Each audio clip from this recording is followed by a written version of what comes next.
Bem, a Organização Mundial da Saúde aponta que 60 milhões de brasileiros sofrem com dores na coluna. São inúmeros problemas que levam de licença no trabalho até cirurgias.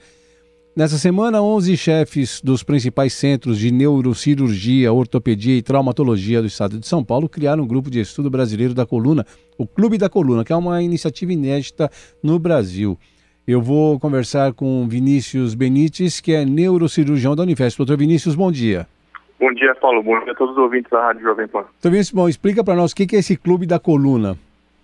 Esse Clube da Coluna foi uma iniciativa de um grupo de cirurgiões que reúne, então, 11 dos serviços mais importantes de São Paulo. Então, são todos os serviços de escolas que produzem coluna, que fazem coluna, que tratam doenças da coluna. Então, tem grupos de neurocirurgiões e grupos de ortopedistas, tá? Escola Paulista de Medicina, da Santa Casa de São Paulo, do HC da USP, da Unicamp, do Hospital do Servidor Público Estadual e mais o Instituto de Patologia da Coluna.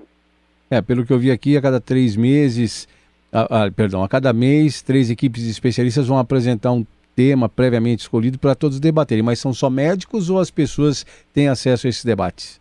Não, são discussões para médicos, né, para os grupos de coluna, e com reuniões mensais, com temas pré-determinados, e onde são apresentados os casos clínicos, né, casos já para discussão, colocados em discussão para todos esses 12 grupos de cirurgia da coluna.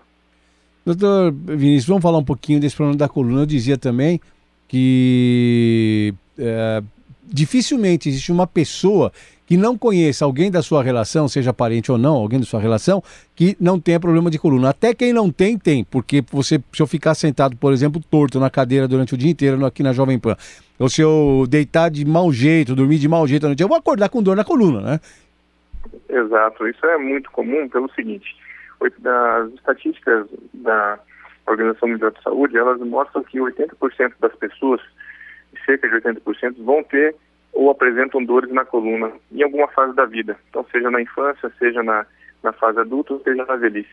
Então, a prevalência é muito alta, de forma que praticamente todo mundo tem ou tem algum conhecido próximo com algum distúrbio na coluna. Agora, essa questão de postura no trabalho ou mesmo em casa, de colchão regulado com a sua necessidade, tudo isso daí, isso tudo evita que haja algum problema de coluna ou não tem jeito? Se tiver que ter, vai ter? Tem um fator importante que determina muito as condições que a pessoa vai desenvolver a doença da coluna, que é a questão genética, a genética individual. Então, pessoas que têm uma genética, vamos dizer, ruim, elas vão estar mais predispostas, independente do que ela faça no seu dia a dia, independente da sua atividade física ou da sua atividade do trabalho.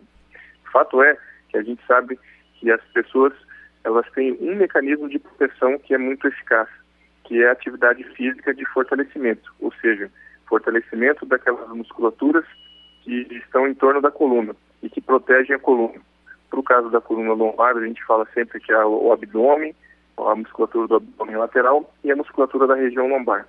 E para a região cervical, é a musculatura do trapézio, a musculatura dos escalenos e pescoço.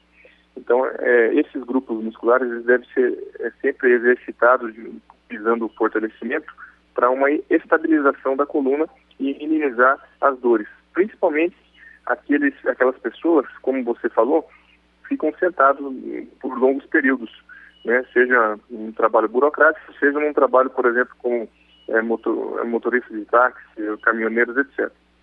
Bom, quais são os principais, os piores problemas, aqueles que demandam cirurgia que mais aparecem para os senhores, hein? Exato. O universo das doenças da coluna é muito amplo, né? Então, a gente trata desde crianças, que muitas vezes nascem com malformações na coluna, ou que desenvolvem as escolioses, né? Que são aquelas deformidades da coluna, e esses casos são muitas vezes cirúrgicos.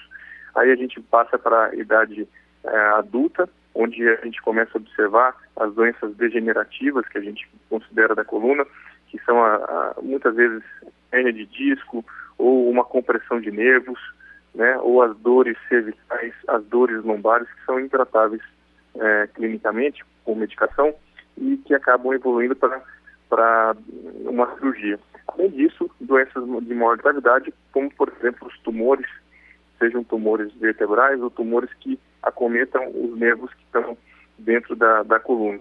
E aí a gente, invariavelmente, tem que fazer a resecção, a retirada cirúrgica desses tumores. Então, é um espectro muito amplo, uma gama muito diferente de doenças que acometem a coluna, e a gente trata todas essas doenças, né, desde crianças, né, adultos até os idosos, né. Então, o cirurgião de coluna, ele lida com todo esse público. Pois não, Dr. Vinícius Benites, neurocirurgião da Unifesp, obrigado pela sua participação aqui na Rede Jovem Pan News. Um bom dia para o senhor.